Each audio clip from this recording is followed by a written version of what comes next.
Gavin Newsom has announced dictatorial rule, placing his commission in control of the entire city, to suspend all laws and regulations under emergency rule, to bring in the UN treaty model for sustainable 15-minute cities starting in the Palisades, suspending everyone's property rights as a giant test of the model of the future, what the UN and the IMF and World Bank have already been doing in the third world for 80 years.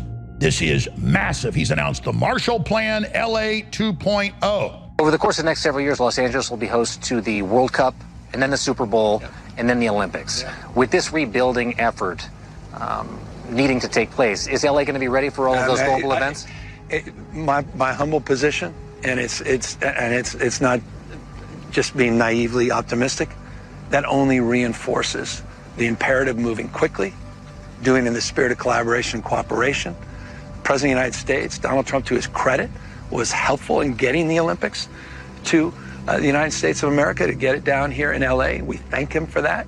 This is an opportunity for him to shine, for this country to shine, for California and this community to shine. The opportunity with all of that and all that opportunity and that pride and spirit that comes from not just hosting those three iconic games and venues, but also the opportunity, I think, to rebuild at the same time. And that's why we're already organizing a Marshall Plan. We already have a team of looking and reimagining LA 2.0, and we're making sure everyone's included, not just the folks on the coast, people here that were ravaged by this disaster. You just said you're organizing a Marshall Plan for the rebuilding of California. What is that Marshall Plan? Tell us about this Marshall Plan. We're just starting to lay out. I mean, we're still fighting these fires. So we're already talking to city leaders. We're already talking to civic leaders.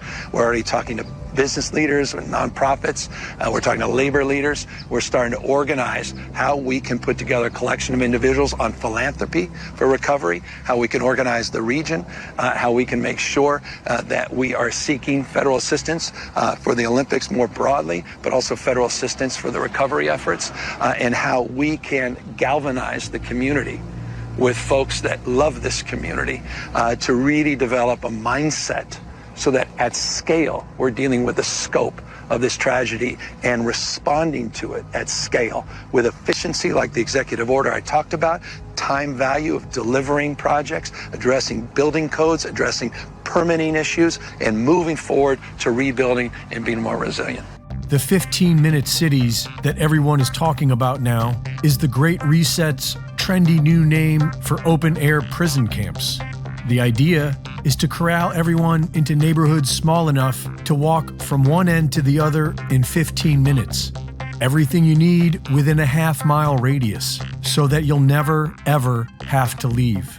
During the Biden administration, when they were trying to roll out the vaccine program, while they're trying to push that program, they also tried to censor anyone who was basically arguing against it. And they pushed us super hard to take down things that were honestly true, right? I mean, they basically pushed us and said, you know, anything that says that vaccines might have side effects, you basically need to take down. And I was just like, well, we're not going to do that. Like, we're clearly not going to do that. I mean, that is kind of inarguably true. Let's take a listen. Of walking away from fact checking, as well as not reporting anything having to do with discrimination regarding the TPS, I find to be just contrary to American justice, the way we talk about one another. Telling the truth matters. I mean, I know I'm on national television, but you all are local reporters and national reporters. I'm not, this is not a legit real question, but what do you think?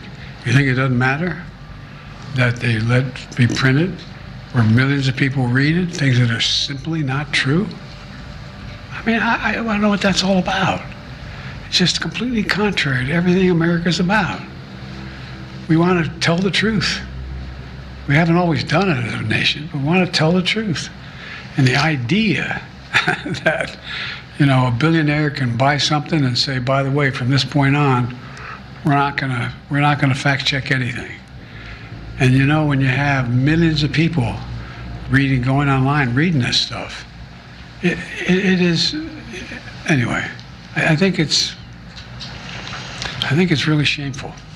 Mr. President, do you regret your decision to run for re-election? President-elect Trump's thrilled by the news of Facebook standing up for free speech. I watched their news conference, and I thought it was a very good news conference. I think they've come a long way. Meta, Facebook, I think they've come a long way. I watched it. The man was very impressive. Do you think he's directly responding to the threats that you have made to him in the past? Probably. Yeah, probably. Meta is also improving ties with Trump by tapping his ally and UFC CEO Dana White to join its board. Of where we are and whether this is good or bad going forward. I mean, he said fact checkers have been too politically biased in the past, which is extraordinary because he hired them. Yeah. But is it possible to have these fact checkers and it not be biased one way or the other? Well, I mean, look, you can see what's happened to X under Elon Musk. They adopted this approach. And what's happened on X or Twitter, I mean, I still call it Twitter, but X, is it is now a cesspit. Let's just be honest about it. Its audience has plummeted, both in the United States and Britain. Its profit margins have collapsed. And if you go on Twitter now, you have to wade through, I'm just going to be honest about it, a lot of neo-Nazis. And when I say neo-Nazis, I know some people go, oh, you just throw neo-Nazis around. No, I mean actual neo-Nazis. A load of just rampant disinformation and lies. And the problem is, in a democracy, if disinformation and lies just run rampant, unchallenged, it isn't good for democracy because people don't know what's real or not. So I think just look at Twitter and then you can see what's going to happen to Facebook. But the problem is that I don't like disinformation, guess what? And I'm not keen on lies. The problem is that those people who acted as a ministry of truth, as in the fact checkers, weren't giving us the truth or the facts. And that's what's been admitted. And so consequently, I would prefer to trust the users of those sites to be able to wade through a lot of trash, I agree, in order to make their minds up. And the point about community notes is that it gives people an opportunity to challenge. Now, what happened before was that you were basically told, if the fact checker said this is not a fact and removed it, and you challenged it, you were then accused of disinformation and being one of those neo-liars who was probably working for the Russians. It was all very confusing, but one way or another, you were smeared. But Claire, this way, a dispute can occur. And I think that a healthy part of democracy is hearing a wide range of voices and working out who the neo are and who the people who are just labelled far-right for political weaponization. But I think when you look at the Joe Rogan podcast, and he talks about, oh, they're yelling at us and they're forcing us to do these things. This only scratches the surface. Facebook built a portal for feds to log in to their company so they could flag misinformation. It has long been known, over a decade, that the federal government, the FBI, the CIA, I think the NSA, had backdoor access to Facebook as well as many other companies. So when Zuckerberg comes out and he's all, oh man, they were yelling at us and putting this pressure, we had no choice to do it. You're only saying that now because the news and the information got leaked over a long and hard-fought battle where activists, real journalists, were exposing them for having done this. Now they're giving us the light vanilla version of, they were just having us censor this COVID stuff. No, let me ask you a question, Mark Zuckerberg. Eric Charamella, do you remember that name? Yeah. Yeah, this is one of the guys involved in whistleblowing on Donald Trump for the false impeachment against him related to Ukraine. And there was a period where if you went on Facebook and typed that name in any context, they would delete it without notification, no warning, no rule violation. That is extreme censorship, because covering up that name hid a news story of historical significance. We can talk about the laptop. That affected an election, massively important. I just felt like Mark Zuckerberg needs to stay alive for the next 4 years. He didn't know what else to do. He went to Mar-a-Lago. He kissed the ring. He donated $1 million to the inauguration coming up. But listen, you cannot forget those moments with Dana White walking with Donald Trump into those wrestling events. It took your breath away to see everybody there cheering on Dana and Donald Trump. Mark Zuckerberg wants in. He's not a fool. He wants Meta to stay alive for the next 4 years. You don't know what the Trump effect could be. Who do they have? They don't have anybody. They've been desperate to ice out anybody who could compete with their established order. And they don't have Newsom anymore. Is Newsom salvageable at this point? When that video came out, and Newsom was asked by Anderson Cooper, where's the water? And he said, they're figuring it out. That said right there, Newsom said, I am the governor and I have no idea what's going on in my state. That picture of him with his hands in his back pockets staring at the fire, he's toast. The fire stuff hits me really personally. I have a lot of friends deeply affected by it, and I don't want to sound crass. I see these natural disasters happen in the country, the hurricanes, and I feel for these people. And this may sound a little selfish, but when I have family and friends that are living in those hills, and I don't know if they're alive or dead, it hits me twice as hard. And I know it shouldn't, but it is personal. So I get really offended by the callousness and the apathy coming from the government there. And it's only now that all the tide has turned that he feels safe to say what he cooperated with the government to do, which was to censor you and stifle your First American right. And he's crying like a little baby on a podcast because he got cursed at by somebody in the administration. Oh, my staff got yelled at, and you didn't stand up for them. No, I think you're 100% right. He's weak, and he's going. He's now bending to the new direction of the wind, which, by the way, also includes Meta, Facebook's parent company, doing away with a lot of DEI stuff. You know, they've taken tampons out of the men's restroom at Meta, and they're doing away with what will we do?